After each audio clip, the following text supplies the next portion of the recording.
Saravá, queridos irmãos de fé, sejam bem-vindos ao nosso canal.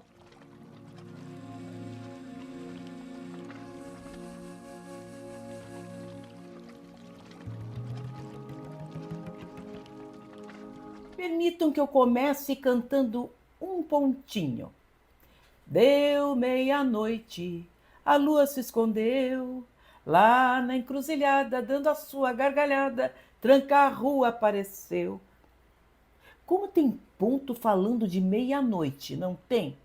Como tem pontos falando disso?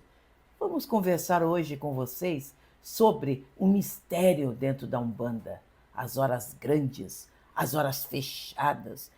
O que acontece depois das 6 horas? O que acontece nas vigílias? O que acontece quando o sol se põe lá no horizonte?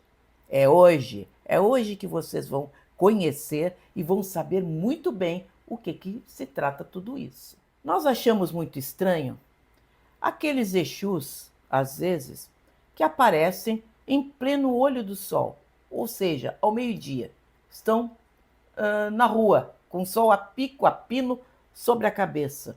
Nós achamos estranho esses comportamentos, já que, se nós pararmos para pensar, todos os Exus gostam, falam da meia-noite, que eles se apresentam depois da meia-noite.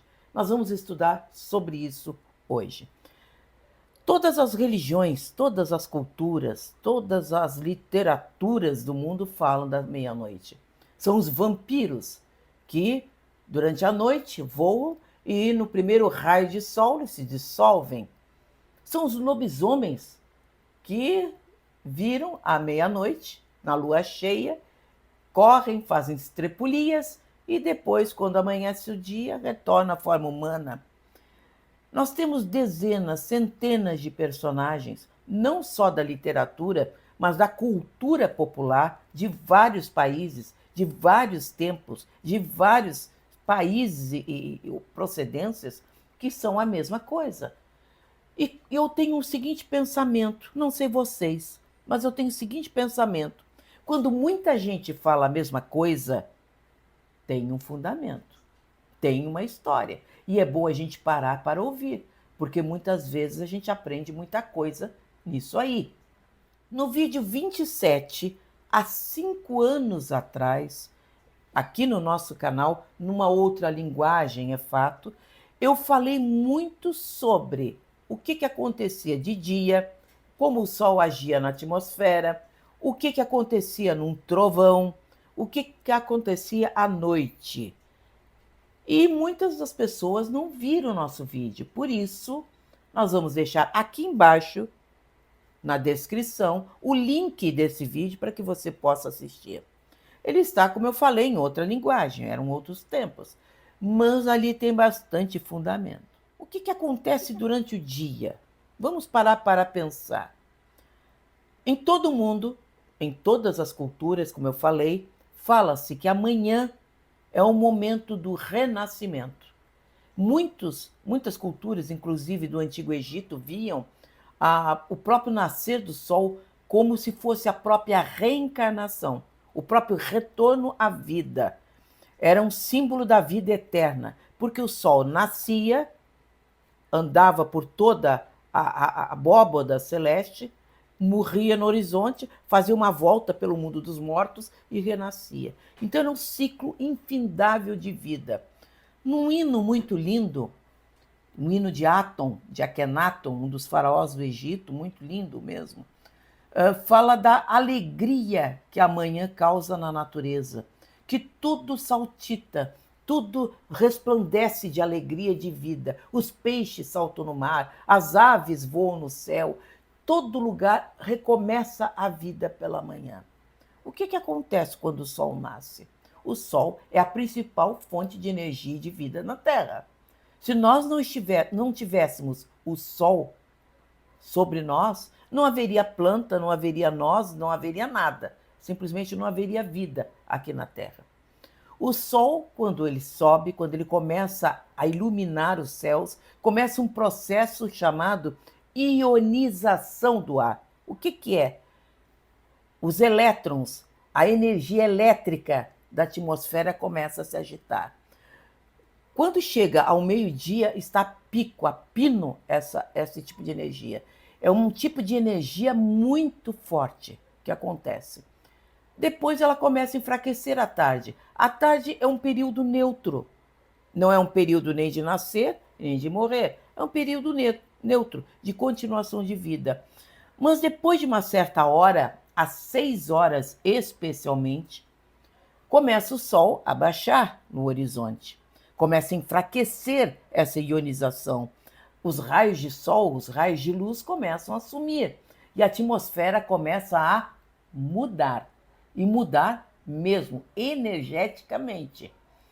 Começa, então, a uma mudança gradual a partir das 6 horas. E se prolonga e vai pela noite adentro. Nesse momento acontece um outro fenômeno que nós vamos explicar para vocês hoje aqui. Existe a hora grande. A hora grande, meia-noite, é em todas as religiões, culturas, na cultura pop também fala-se da meia-noite. À meia-noite acontece tudo, a transformação de todos esses seres. É como se fosse um portal, e isso as nossas entidades falam a mesma coisa. É como se fosse aberto um portal desses espíritos que vêm das mais diferentes orientações, geralmente não tão superiores, e encontram um mundo para se soltar. Durante o dia, como eu falei, no primeiro momento da manhã, é o momento mais propício aos trabalhos do bem, aos trabalhos voltados ao bem. É um momento de alegria, o planeta inteiro se alegra com o nascer do sol.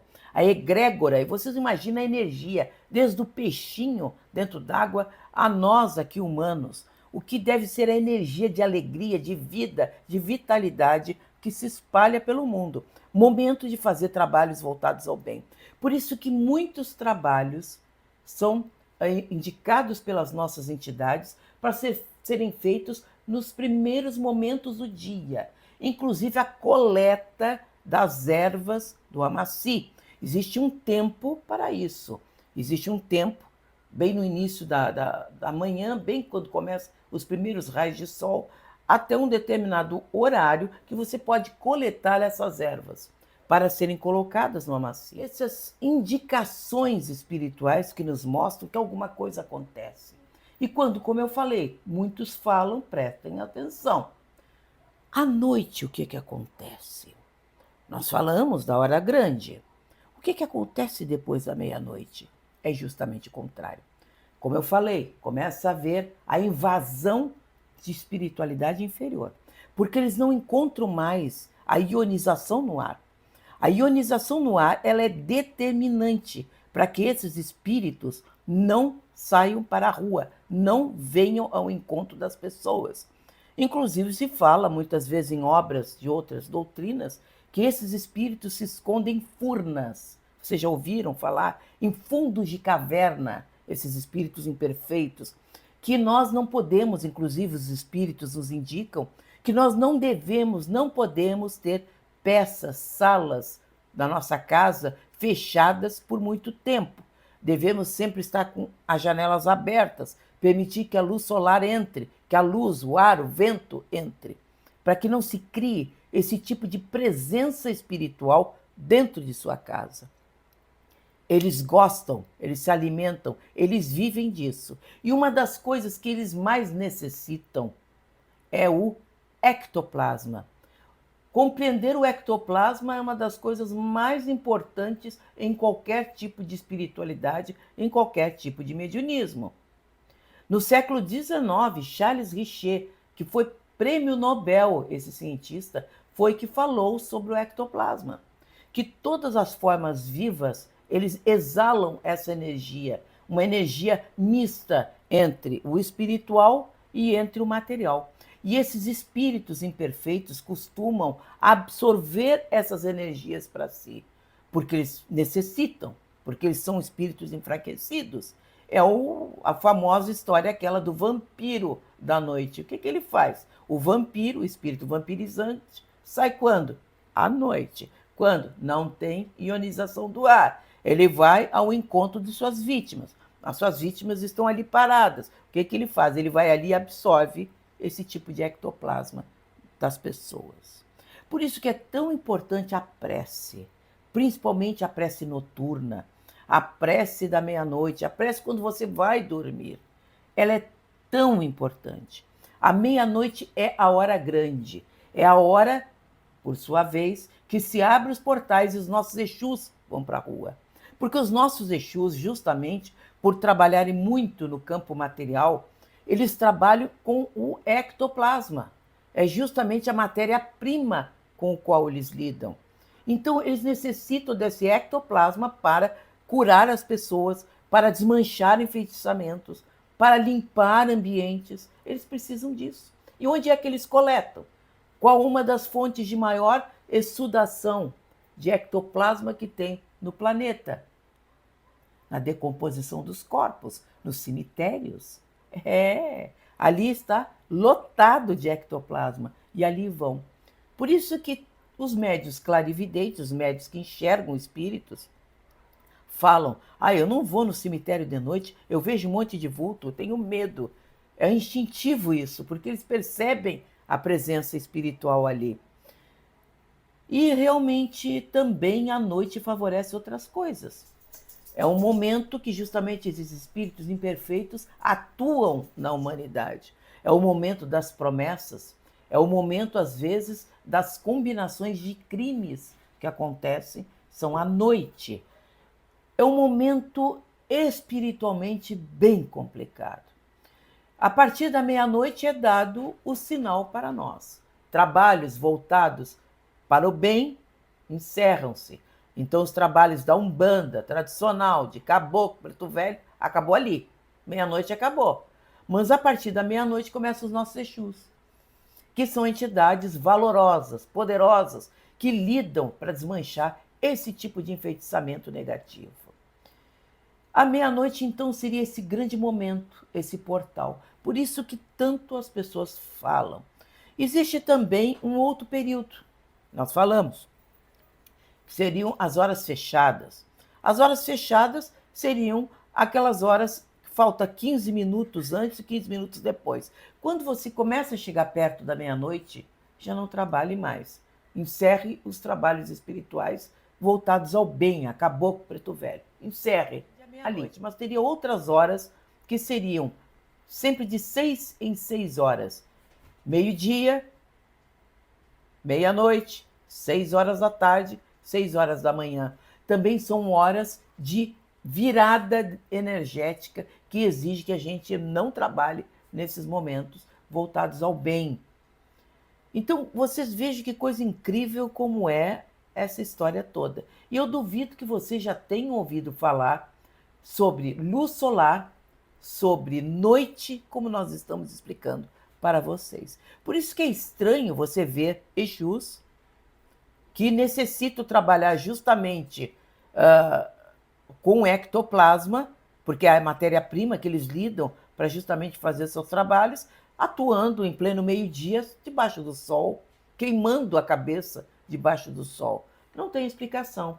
Outra coisa também que acontece na natureza e que causa um grande furor na espiritualidade inferior são os raios, os trovões. Eles são verdadeiros mecanismos da natureza espirituais que desmancham justamente esses miasmas, esses ectoplasmas negativos que vão causar doença para as pessoas. O ponto de pólvora, quando nós fazemos com a fundanga, é uma reprodução em miniatura dos raios, dos trovões na natureza. Nós fazemos para justamente queimar, limpar, explodir determinadas energias que estão causando, às vezes, a doença, enfim, o sofrimento de uma pessoa. Vejam só que maravilha compreender tudo isso. Nós falamos então das horas abertas, nós falamos das horas fechadas. As horas abertas seriam essas horas, 6 da manhã, meio-dia, 6 da tarde, meia-noite. Serão essas horas importantes. Depois tem as horas fechadas, que seriam 15 minutos antes, 15 minutos depois. E também, segundo outros, teriam as horas mágicas, chamadas assim por um motivo muito simples, porque de certa maneira é um código que as entidades tentam conversar conosco, avisar certas coisas, principalmente dizendo: você está protegido. Tem pessoas que têm uma sincronicidade estranha no seu dia a dia. Vai olhar no relógio, 12h12. Vai olhar no relógio outra hora, 15h15. Vai olhar no relógio novo, 11h11. Sempre repetindo esse padrão. E a pessoa disse assim: mas meu Deus, de novo está acontecendo isso comigo. Segundo as pessoas, os esotéricos, enfim, outras pessoas que não são exatamente umbandistas, dizem que são mensagens da espiritualidade superior para nós, dizendo: você está debaixo de nossa vista, você está protegido. Bacana, né? É um mundo a desvendar, é um mundo incrível que nós podemos estudar a partir daqui. Então, eu espero para vocês que a meia-noite não seja mais algo misterioso, que seja algo comum no seu dia a dia, que você compreenda a necessidade da luz solar e de certos trabalhos que precisam ser feitos de dia, a presença dos caboclos e pretos velhos que trabalham até a meia-noite. E tantos outros padrões, inclusive na literatura, nas histórias, nos contos, que repetem sempre esse padrão. Porque, de fato, quem escreveu deve ser médium. E, sendo médium, deve ter ouvido em algum momento, ou de si mesmo, ou daquelas histórias locais de sua região sobre esses fenômenos, que um dia eu espero a ciência explique muito bem. Esperamos que um dia a mediunidade não seja mais algo tão diferente. Então, agora, nesse momento, nós passamos para o nosso querido, iluminado, amantíssimo Minuto Mandinga, onde nós falamos das ervas, o principal axé de nossa Umbanda.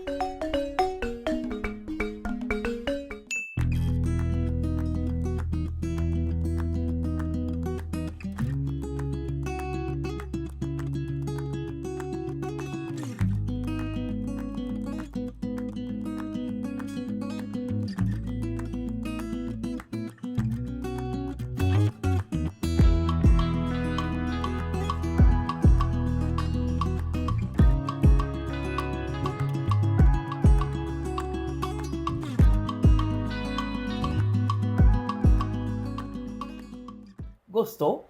Então até semana que vem, sempre com um vídeo empolgante, um vídeo que vai fazer você estudar e procurar novos caminhos, percebendo que a nossa Umbanda é uma ciência sem fim.